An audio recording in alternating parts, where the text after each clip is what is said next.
Joshua 8, Ai destroyed.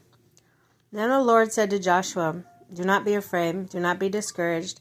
Take the whole army with you and go up and attack Ai. For I have delivered into your hands the king of Ai, his people, his city, his land. You shall do to Ai as king did to you in Jericho and its kings, except that you may carry off the plunder and livestock for yourselves. Set an ambush behind the city." So Joshua and the whole army moved out to attack Ai. He chose 30,000 of his best fighting men and sent them out at night with these orders. "Listen carefully. You are to set an ambush behind the city. Don't go very far from it. All of you be on the alert. And I and all those with me will advance on the city. And when the men come out against us, as they did before, they will flee from them. They will pursue us until we have lured them away from the city. For they will say they are running away from us, as they did before. So when we flee from them, you are to rise up from the ambush, take the city, and the Lord your God will give it into your hand. Then, when you have taken the city, set it on fire. Do what the Lord has commanded. See to it, you have my orders." Joshua sent them off, and they went to a place to ambush and lay in wait between Bethel and Ai, to west of Ai. But Joshua spent that night with the people. Early the next morning, Joshua mustered his army, and the leaders of Israel began to march before them to Ai. The entire force that was with him marched up and approached the city and arrived in front of it. They set camp north of Ai, with the valley between them and city. Joshua had taken about 5,000 men and set them in ambush between Bethel and Ai to the west of the city, so the soldiers took up their positions, with the main camp to the north of the city and the ambush to the west of it. That night Joshua went to the valley.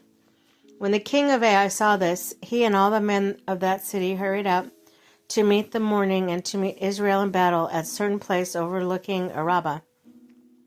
But he did not know what an ambush had been set against him behind the city. Excuse me.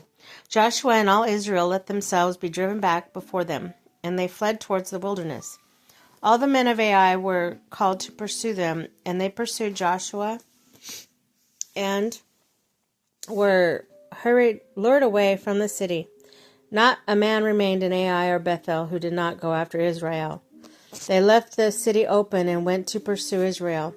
Then the Lord said to Joshua, Hold out towards Ai the javelin in your hand, for into your hand I will deliver the city. So Joshua held out towards the city a javelin that was in his hand. As soon as he did this, the men in ambush rose quickly from their position and rushed forward. They entered the city and captured it and quickly set it on fire. The men of Ai looked back and saw the smoke of the city rising up in the sky, but had no chance to escape in any direction. The Israelites who had been fleeing towards the wilderness had turned back against their pursuers. For when Joshua and all Israel saw that ambush had taken the city, and the smoke was going up from it, they turned around and attacked the men of Ai. Those in the ambush also came out of the city against them, so that they were caught in the middle with Israel on both sides. Israel cut them down, leaving them neither survivors nor fugitives.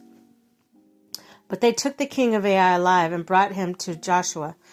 When Israel had finished killing all the men of Ai in the fields and the wilderness where they had chased them, and when every one of them had been put into the sword, and the Israelites returned to Ai and killed those who were in it, 12,000 men and women fell that day, all the people of Ai. For Joshua did not draw back the hand that held out his javelin until he had destroyed all who lived in Ai.